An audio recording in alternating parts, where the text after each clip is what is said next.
దేవుని స్వరం వినగలమా? దేవునిని చూడగలమా? మత్తయి సువార్త 5:8 వివరణ. Praise God. మంచిది. మరి ప్రశ్న ఇంకొంచెం డీటెయిల్గా ఎలా అడిగారో మనం చూస్తే, కొంతమంది దేవుని స్వరం వినిపించింది, నేను దేవుణ్ణి చూశాను అనే వాళ్ళకి ఎలా చెప్పాలి అని ప్రశ్న అడిగారు.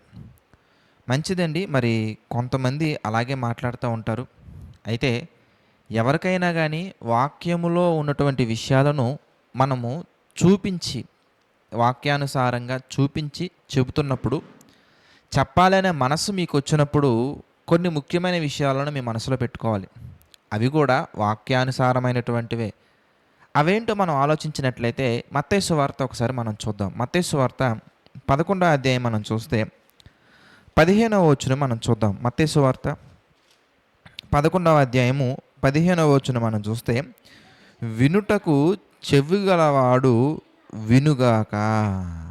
అలాగే మీరు చూస్తే మత్తయి సువార్తలోనే 19వ అధ్యాయంలో ఒక మాట మనకు కనబడుతుంది. మత్తయి సువార్త 19వ అధ్యాయం మనం చూస్తే 12వ వచనంలో చివరి మాట మనం చూస్తే, ఈ మాటను అంగీకరింపగలవాడు అంగీకరించునుగాక. అలాగే ప్రకటన గ్రంథం మనం చూస్తే 2వ అధ్యాయము 7వ వచనంలో మరొక మాట మనకి కనబడుతుంది. ప్రకటన గ్రంథము 2వ అధ్యాయము 7వ వచనం మనం చూస్తే, చెవిగలవాడు ఆత్మ సంగములతో చెప్పుచున్న మాట వినుగాక.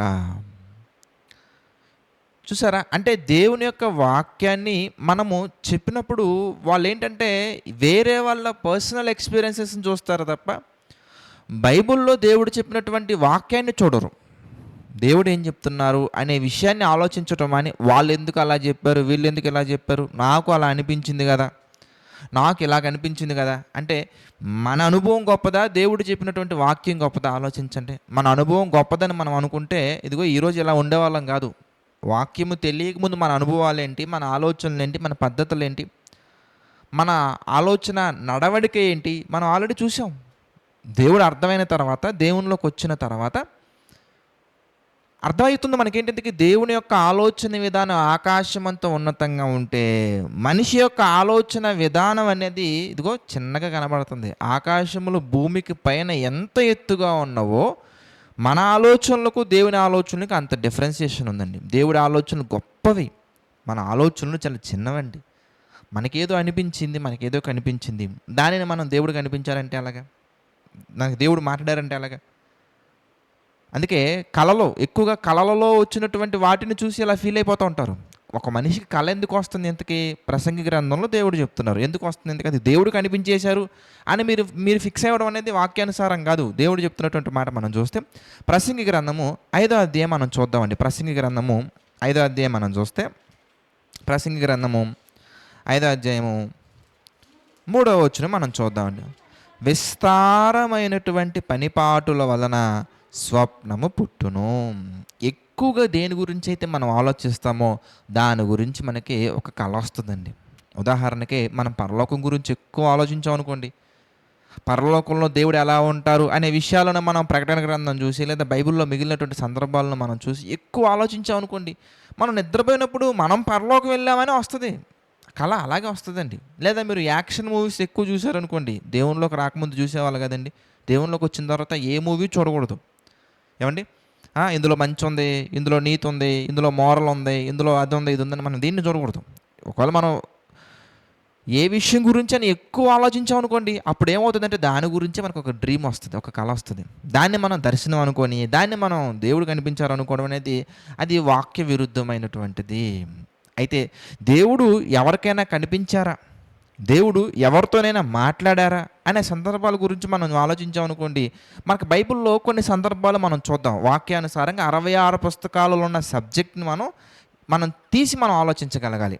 ఏంటి ఆ మాటలు మనం చూస్తే నిర్గమాకాండంలోకి మనం మొట్టమొదటిగా వెళ్దాం. నిర్గమాకాండము 20వ అధ్యాయం మనం చూద్దాం. నిర్గమాకాండము 20వ అధ్యాయం మనం చూస్తే కనుక 18వ వచనం నుండి మనం చూద్దాం. నిర్గమాకాండము 20వ అధ్యాయము 18వ వచనం మనం చూస్తే, నిర్గమాకాండము 20వ అధ్యాయం 18వ వచనం మనం చూస్తే, ప్రజలందరూ ఆ ఉరుములు, ఆ మెరుపులు, ఆ బోరధ్వనియు, ఆ పర్వత ధూమమును చూచి భయపడి తొలగి దూరముగా నిలిచి మోషేతో ఇట్లనిరి. దేవుణ్ణి చూసి కాదండి. దేవుడు దేవుడు సృష్టించినటువంటి ప్రకృతి ద్వారా, ప్రకృతిలో ఏర్పడినటువంటి ఆ ధ్వనులు, ఆ పర్వత ధూమము, ఆ మెరుపులు, ఆ ఉరుములు, ఆ స్వరము విని ప్రజలందరూ కూడా ఏం మాట్లాడుతున్నారో మీరు చూస్తే, ఏం మాట్లాడుతున్నారు కంటిన్యూషన్లో?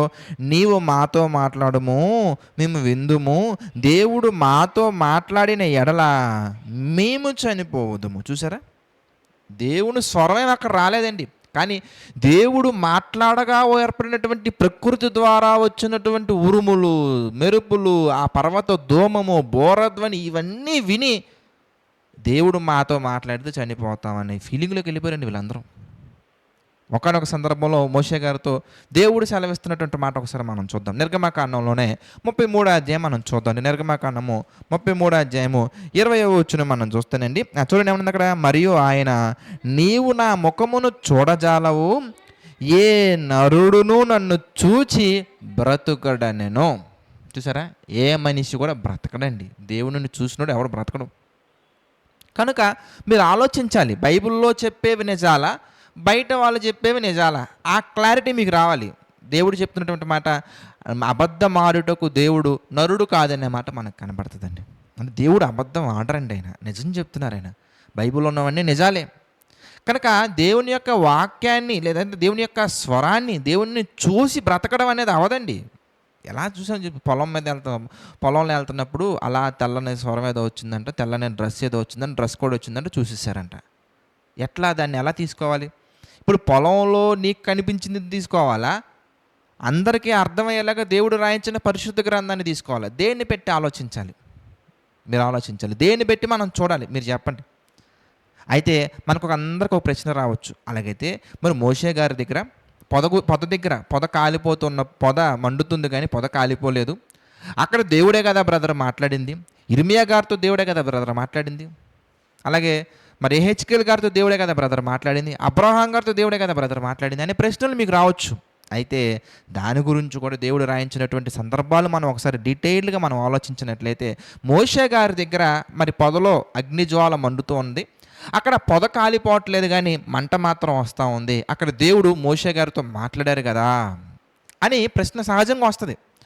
అప్పుడు మనం ఆలోచించాల్సినటువంటి సందర్భాలు ఏంటి? ఇంతకీ నిజమే కదండి. మరి అక్కడ కనబడుతున్న సందర్భాలను బట్టి మనం చూస్తే అలాగే ఉంటుంది. మరి దాని వివరణలోకి వెళ్ళి మనం ఆలోచిస్తే అపోస్తుల కార్యాలలో మనకు కనబడుతుంది. 7వ అధ్యాయం మనం చూద్దాం. అపోస్తుల కార్యాలు 7వ అధ్యాయం మనం చూస్తే, అపోస్తుల కార్యాలు 7వ అధ్యాయంలో, అపోస్తుల కార్యాలు 7వ అధ్యాయము 30వ వచనం మనం చూద్దామండి. 30వ వచనం మనం చూస్తే, 40 ఏండ్లైన పిమ్మట సీనాయి పర్వత ఆరణ్యమందు ఒక పొదలోని అగ్నిజ్వాలలలో ఒక దేవదూత అతనికి అగపడెను. మోషే చూచి ఆ దర్శనమునకు ఆశ్చర్యపడి దాని నిదానించి చూచుటకు దగ్గరకు రాగా, ఎవరు కనిపించారండి అక్కడ? దేవుడా దూత అండి? దేవదూత కనబడ్డిందండి. దేవదూతనే దేవుడు అనుకున్నారు మోషే గారు. అలాగే మీరు చూస్తే గలతీలకు రాసిన పత్రిక మనం చూస్తే ఈ ప్రవక్తలందరి గురించి క్లారిటీ వచ్చేస్తుందండి. ప్రవక్తల గురించి మొత్తం డీటెయిల్గా చూడండి. గలతీలకు రాసిన పత్రిక 3వ అధ్యాయం మనం చూస్తే, గలతీలకు రాసిన పత్రిక 3వ అధ్యాయము 19వ వచనం మనం చూద్దాం. గలతీలకు రాసిన పత్రిక 3వ అధ్యాయము 19వ వచనం మనం చూస్తే, అలాగైతే ధర్మశాస్త్రం ఎందుకు? ఎవనికి ఆ వాగ్దానము చేయబడినో ఆ సంతానము వచ్చే వరకు అది అతిక్రమములను బట్టి దాని తర్వాత ఇవ్వబడెను. అది అంటే ధర్మశాస్త్రం అనేది మధ్యవర్తి చేత దేవదూతల ద్వారా నియమింపబడెను. ఎలా వచ్చిందండి ధర్మశాస్త్రం? దేవదూతల ద్వారా వచ్చిందండి. పరలోకములో ఉన్న దేవుడు దూతలకు ఆజ్ఞాపించినప్పుడు ఆ దూతలు దేవుడి దగ్గర ఉన్న ఇన్ఫర్మేషన్ తీసుకొని ఇదిగో భూమి మీద ఉన్నటువంటి మానవులకు అందించడం జరిగింది. ఇదే మనం లోకాసువార్తలో కూడా మనం చూస్తాం. యోసేపు గారి దగ్గర కావచ్చు, మరియ గారి దగ్గర కావచ్చు, జకర్యా గారి దగ్గర కావచ్చు. చూసారా ఎలా మాట్లాడతారు? ఇంతకు ఇదిగో గొర్రెల కాపరుల దగ్గర కావచ్చు, పరలోకం నుండి స్వర్తమానం యొద్దకు తీసుకుని వచ్చాము అంటే దేవుడి దగ్గర ఇన్ఫర్మేషన్ తీసుకొని ఈ భూమి మీద ఉన్నటువంటి వారికి దూతలను దేవుడు పంపించడం జరిగింది. ఆ ఇన్ఫర్మేషన్ మనకి ఇవ్వడానికి దూతలను పంపించడం జరిగింది. పరలోకంలో ఉన్న ఏ ఇన్ఫర్మేషన్ అయినా కానీ ఈ భూమి మీదకి ఎలా వచ్చింది ఎంతకన్నా కానీ ఇదిగో మధ్యవర్తి చేత దేవదూతల ద్వారా నియమించబడిను. గలతీ పత్రిక వివరణలో ఈ వచ్చిన ఇంకా డీటెయిల్గా ఎక్స్ప్లెయిన్ చేయడం జరిగింది. ఒకవేళ మీరు కావాలంటే మీరు చూడొచ్చు. అలాగే మీరు చూస్తే హెబ్రీలకు రాసిన పత్రికలో కూడా 2వ అధ్యాయంలో మరొక మాట మనం గమనించవచ్చు. హెబ్రీలకు రాసిన పత్రిక 2వ అధ్యాయము 2వ వచనం మనం చూస్తే హెబ్రీ పత్రిక 2వ అధ్యాయం 2వ వచనం, ఎందుకనగా దేవదూతల ద్వారా పలకబడిన వాక్యము స్థిరపరచబడినందున. ఎలా వచ్చిందండి వాక్యం? ఎందుకు? దేవదూతల ద్వారా. ఇదిగో మోషే గారి దగ్గరికి, యెహెజ్కేలు గారి దగ్గరికి, ఇర్మియా గారి దగ్గరికి, యెషయా గారి దగ్గరికి, యోనా గారి దగ్గరికి, అందరి దగ్గరికి వచ్చిందండి. దేవదూతల ద్వారానే వచ్చింది. యోసేపు గారు నిద్రిస్తున్నప్పుడు కొత్త నిబంధనలు మీరు ఆలోచించినా కానీ దూతే మాట్లాడడం జరిగింది. జకరయ్య గారి దగ్గర కూడా దూతే మాట్లాడడం జరిగింది. కనుక వీళ్ళందరితో కూడా మనకి బైబిల్లో కనబడుతున్నటువంటి భక్తులందరితో కూడా దూత మాట్లాడిన సందర్భాలే మనకు కనబడతాయి. అది మనకి కొత్త నిబంధనలో డీటెయిల్గా క్లారిఫై చేశారు. చాలామంది ఎక్కడ ఆగిపోతారంటే సమూయేలు అనే స్వరం వచ్చింది కదా అని అక్కడ ఆగిపోతారు. సమూయేలు అనే స్వరం వచ్చింది కదా అని అక్కడ ఆగిపోతే ఎలాగా? మీరు కంటిన్యూ చేసుకుంటా 66 పుస్తకాలను మనం ఆలోచించాలి. ఒక్క సందర్భాన్ని మనం తీసుకొని ఇదిగో అని కూర్చుంటే అది వాక్యానుసారమైనటువంటిది కాదు. అందుకే బైబిల్ ఎలా చదవాలో ఫస్ట్ వీడియో మనం ఇస్తాం. ఆ వీడియో చూస్తేనే మీకు స్పష్టత వస్తుందండి.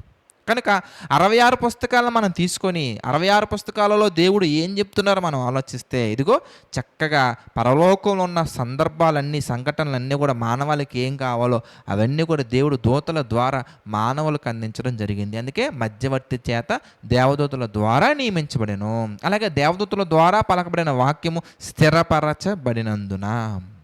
ఏమండి, ఇంకొక మాట మనం ఆలోచిస్తే కనుక ఇంకొక మాట యోహాను సువార్తలో మనకు కనబడుతుంది. అది చూద్దామండి. యోహాను సువార్త మనం చూస్తే 1వ అధ్యాయం మనం చూద్దాం ప్రియులారా. యోహాను సువార్త 1వ అధ్యాయం మనం చూస్తే కనుక యోహాను సువార్త 1వ అధ్యాయము 18వ వచనం మనం చూద్దాం అండి.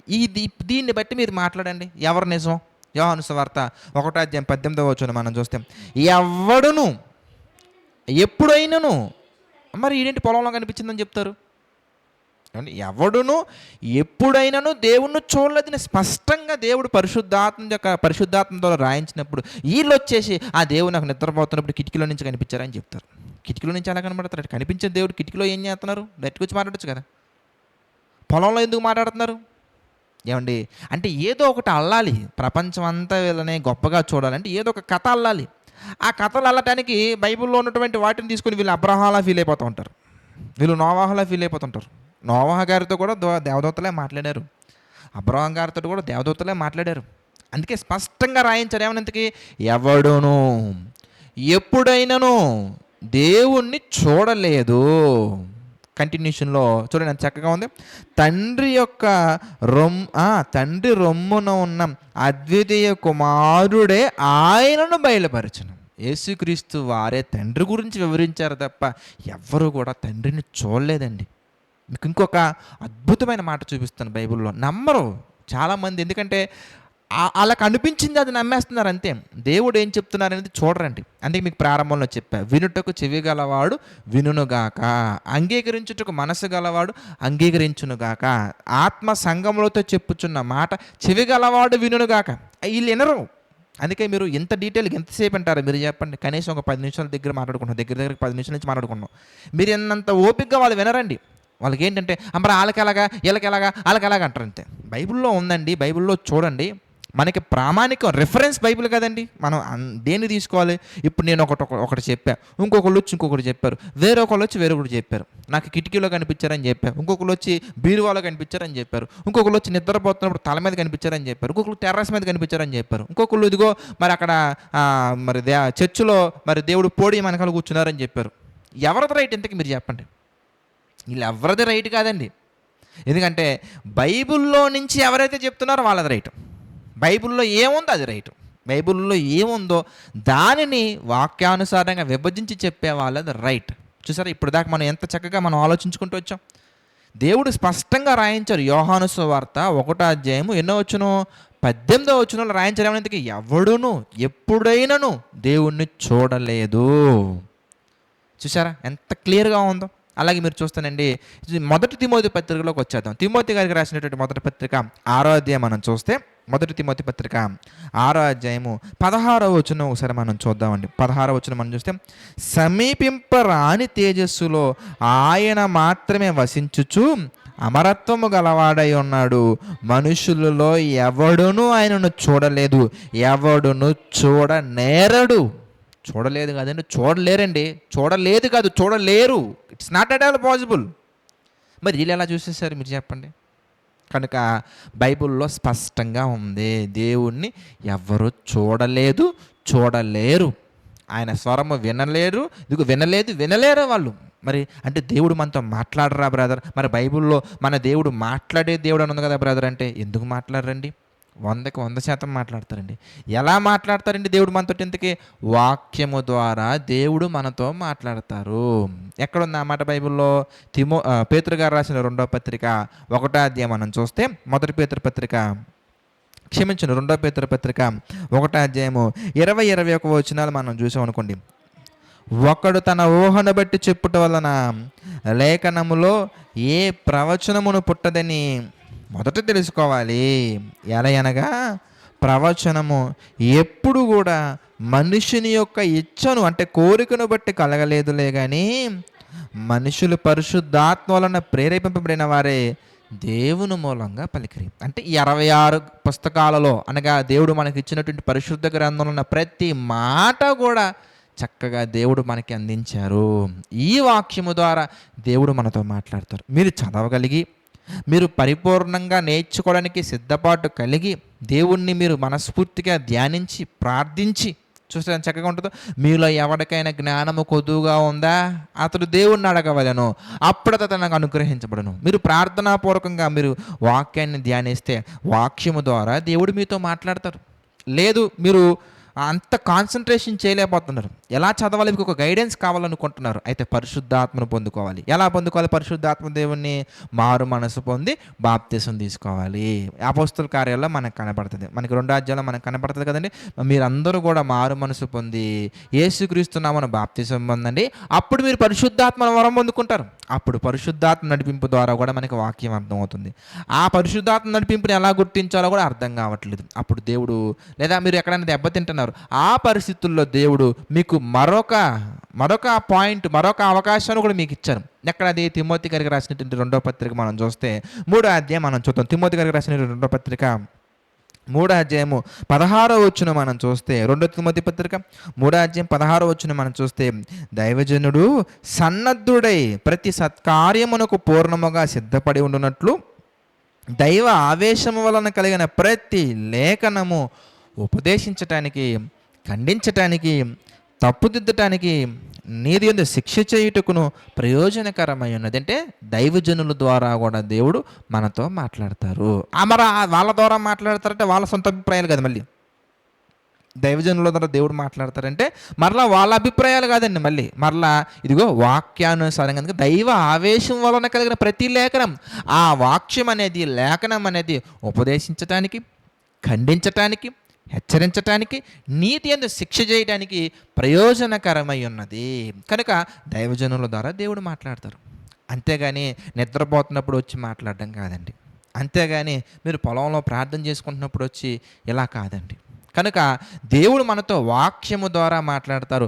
ఆ వాక్యము ద్వారానే సహోదరుల ద్వారా మాట్లాడతారు, ఆ వాక్యము ద్వారానే పరిశుద్ధాత్మ ద్వారా మాట్లాడతారు, ఆ వాక్యం ద్వారానే చూసారా సేవకుల ద్వారా మాట్లాడతారు, ఆ వాక్యము ద్వారానే మీరు ఆలోచిస్తే కనుక ఇదిగో అనేక విధాలుగా, అంటే సేవకుల ద్వారా, సహోదరుల ద్వారా చక్కగా దేవుడు మనతో మాట్లాడతారు. అందుకే చక్కగా ఒక మాట మనకు కనబడుతుంది. 119వ కీర్తన మనం చూసాం అనుకోండి. 119వ కీర్తన మనం చూస్తే 105 మనం చూద్దాం. 119వ కీర్తన 105 మనం ఆలోచించినట్లయితే, నీ వాక్యము నా పాదములకు దీపమును, నా త్రోవకు వెలుగునై ఉన్నది. చూసారా, వాక్యమే మన పాదములకు దీపము, మన త్రోవకు వెలుగై ఉన్నది.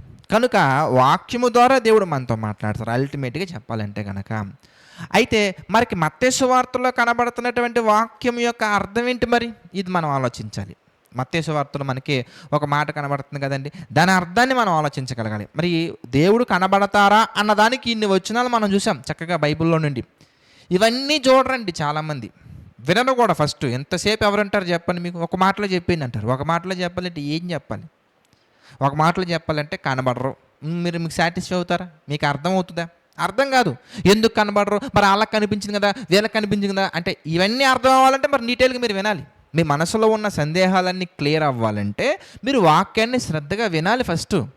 అది వినం మనం ఏం చేస్తామంటే మనసులో అన్నీ పెట్టేసుకుంటామండి. వాళ్ళకి ఎలా కనిపించారు దేవుడు, వీళ్ళకి ఎలా కనిపించారు దేవుడు, వీళ్ళ సంగతి ఏంటి, వాళ్ళ సంగతి ఏంటి, అవన్నీ కూడా బైబిల్లో నుంచి మనం చూడగలగాలి. ఏమండి, బైబిల్ నుంచి మనం చూస్తే మరి మత్తయి సువార్తలో మరి మరి బ్రదర్ గారు అడిగినటువంటి క్వశ్చన్ మనం ఆలోచిస్తే మత్తయి సువార్తలో 5వ అధ్యాయం మనం చూద్దాం. మత్తయి సువార్త 5వ అధ్యాయం మనం చూస్తే మత్తయి సువార్త 5వ అధ్యాయము 8వ వచనం మనం చూద్దాం. మత్తయి సువార్త 5వ అధ్యాయము 8వ వచనం మనం చూసాం అనుకోండి.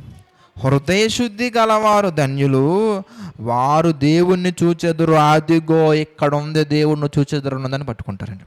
కరెక్టే, హృదయ శుద్ధి గలవారు ధన్యులు, వారు దేవుణ్ణి చూచెదరు. బైబిల్లో దేవుడు రాయించినప్పుడు కాదంటానికి మనం ఎవరండి?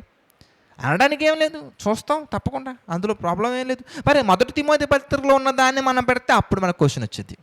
మొదటి తిమోతి పత్రికలో ఏమనుంది ఇంతకీ? మనుషులలో ఎవడును దేవుణ్ణి చూడలేదు, చూడనేరడని ఉంది కదా, మరి దాని సంగతి ఏంటి?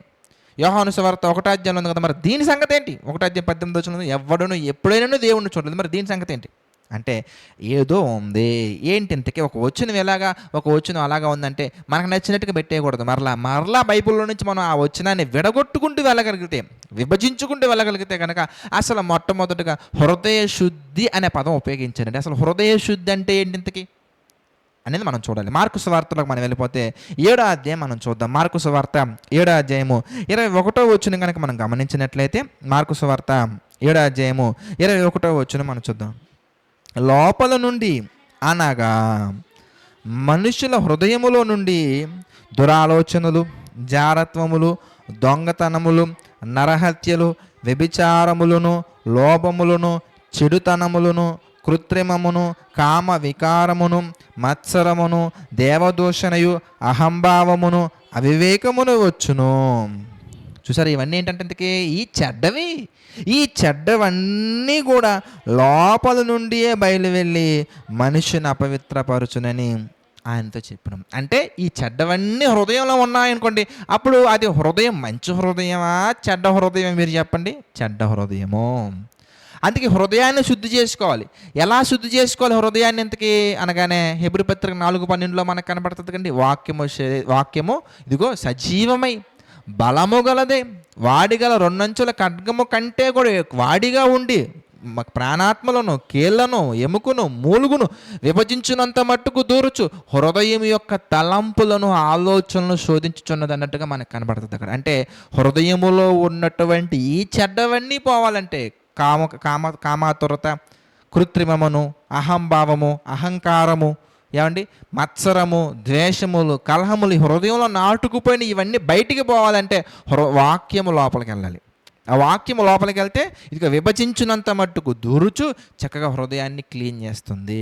అందుకే 119 కీర్తనలు ఏమని రాశారు? ఇంతకీ మనం పరిశుద్ధంగా ఉండాలంటే, మనం పాపం చేయకుండా ఉండాలంటే, ఈ హృదయంలో పాప సంబంధమైనవి లేకుండా ఉండాలంటే వాక్యము సెలవిచ్చినటువంటి స్టేట్మెంట్ ఏంటి? 119 కీర్తనలకు మనం వెళ్తే కనుక 119 కీర్తన 11 మనం చూద్దాం. 119 కీర్తన 11 మనం చూస్తే, నీ ఎదుట నేను పాపము చేయక ఉండునట్లు నా హృదయంలో నీ వాక్యము నుంచుకొని ఉన్నాను. నీ ఎదుట నేను పాపము చేయకుండా ఉండాలంటే నా హృదయంలో ఏం ఉంచుకున్నాను? ఎందుకే? వాక్యాన్ని ఉంచుకున్నాను. అంటే వాక్యము హృదయంలో ఉందనుకోండి, పాపం మనం చేయం. మనం పాపం చేయాలంటే ఇగో బైబిల్లో రాసినటువంటి మాట, హృదయం నిండుకొనినటువంటి దానిని బట్టి నోరు మాట్లాడును. హృదయం నిండుకొనిన దాన్ని బట్టి మన క్రియలు ఉంటాయి. అంటే మన క్రియలు పవిత్రంగా ఉండాలంటే హృదయం పరిశుద్ధమైన వాటితో నిండుకోవాలి. పరిశుద్ధమైనది ఇంకేదో కాదు, వాక్యమే. ఇప్పుడు హృదయం కనుక వాక్యముతో నిండుకొని ఉంటే అది మంచిగా ఉంటుంది, హృదయ శుద్ధి ఉన్నట్టు. అందుకే హెబ్రీలకు రాసిన పత్రికలో క్లారిటీ వచ్చేస్తుంది. ఇప్పుడు దాకా మనం మాట్లాడుకున్న ప్రతి ఒక్కటి కూడా మీకు స్పష్టత వచ్చేస్తుంది. మీరు చూడండి, హెబ్రీలకు రాసిన పత్రిక 12వ అధ్యాయానికి వెళ్ళిపోదాం. హెబ్రీ పత్రిక 12వ అధ్యాయము మనం చూస్తే 14వ వచనం మనం చూద్దామండి. హెబ్రీలకు రాసిన పత్రిక 12వ అధ్యాయము 14వ వచనం మనం చూస్తేనండి, అందరితో సమాధానమును పరిశుద్ధతయు కలిగినట్టుకు ప్రయత్నించండి, పరిశుద్ధత లేకుండా ఎవడును ప్రభువును చూడడు. అంటే దేని గురించి మాట్లాడుతున్నటువంటి మాట ఇంతకీ? ఇది మరణించిన తర్వాత మనం పరలోకం వెళ్ళాలంటే, అంటే పరలోకంలో ఎవరున్నారు? దేవుడు ఉన్నారండి. మనం పరలోకం వెళ్ళాలంటే మనకి ఏం కావాలి? ఇంతకీ పరిశుద్ధత కావాలి. పరిశుద్ధత లేకుండా ఎవడును ప్రభువును చూడడు. ఇప్పుడు చెప్పండి, హృదయ శుద్ధి గలవారు ధన్యులు, వారు దేవుణ్ణి చూసేదురంటే ఎక్కడ? ఈ భూమి మీద సంగతి గురించి చెప్పట్లేదండి. అందుకే మానవులు ఎవరు అంటున్నారు అక్కడ, నరులలో ఎవడును ఎప్పుడును చూడలేదు, చూడ నేరడు. మనము ఈ ఆకారంలో ఉన్నంత వరకు దేవుణ్ణి చూడలేమండి.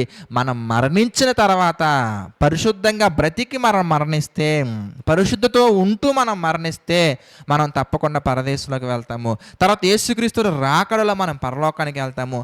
అప్పుడు అలా పరిశుద్ధంగా బ్రతికినటువంటి వారు పరలోకానికి వెళ్ళారు కనుక వాళ్ళకు ఉన్నటువంటి గొప్ప అవకాశం ఏంటి ఎంతకనగానే దేవుణ్ణి చూసే అవకాశం. సరే, దేవుణ్ణి చూడగలం ఎప్పుడంటే పరిశుద్ధంగా బ్రతికినప్పుడు. అదే విషయం చెప్తున్నారండి అక్కడ. ఏమనంతకీ హృదయ శుద్ధి గలవారు ధన్యులు, వారు దేవుణ్ణి చూచెదరు. ఎప్పుడు? పరలోకంలో. ఎక్కడ? పరలోకంలో. ఎప్పుడు? యేసుక్రీస్తు రెండో రాకడ జరిగిన తర్వాత, మనం పరలోకానికి వెళ్ళిన తర్వాత. కనుక ఈ ప్రశ్నకు మీకు సమాధానం వచ్చిందని మీకు బాగా వేస్తున్నాను. అయితే మీరు బాగా గమనించాలి, ఇంత డీటెయిల్గా మనం చెప్పడానికి మనకి ఓపిక ఉన్నా, ఆసక్తి ఉన్న, వినటానికి చెవి కలిగినటువంటి వాడు లేకపోతే కనుక, అంగీకరించే మనసు లేకపోతే వాళ్ళు వినరు. కాబట్టి మీరు దయచేసి డిసప్పాయింట్ అవ్వకండి, డిస్టర్బ్ అవ్వకండి. ఎందుకంటే అలాంటి వాళ్ళు ఎందుకంటే ఇగో పర్సనల్ ఎక్స్పీరియన్సెస్, మీరు ఏమైనా చెప్పండి బ్రదర్, నాకు ఎందుకో ఇలా అనిపిస్తుంది అంటారు. మీకు ఎందుకో అలా అనిపించినప్పుడు అలా అనిపించడానికి ఆధారం ఏంటి? మీ అనుభవమా, వాక్యానుసారమైన ఆధారం? అంటే వాక్యం అంటే కష్టమే, కానీ ఇదిగో నా నా అనుభవంలో నుంచి నేను చెప్పగలను. మీ అనుభవం తీసుకెళ్ళి చక్కగా అపవాదికి అప్పగించండి. లేదా అపవాదే మీకు ఇచ్చినట్టు ఉన్న అనుభవం, మరి ఇంకేం చెప్తామండి? అనుభవాలు మనకొద్దు, ఆధారాలు కావాలి. ఏ ఆధారాలు కావాలి?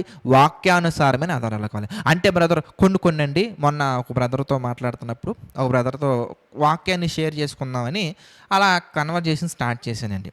అలా కన్వర్జేషన్ స్టార్ట్ చేసినప్పుడు పార్కులో కన్వర్జేషన్ స్టార్ట్ చేసినప్పుడు అతను అంటున్నారు అనమాట, చక్కగా నేను అనేకమైన విషయాలను రెఫరెన్సెస్ చూపించి, బైబిల్లో నుంచి చూపించి నేను మాట్లాడుతుంటే, అలా కాదండి, కొన్ని ఆత్మీయ అనుభవాలు ఉంటాయండి, అవి అందరికి అర్థం కావని అంటారు. ఎందుకు అర్థం కావండి?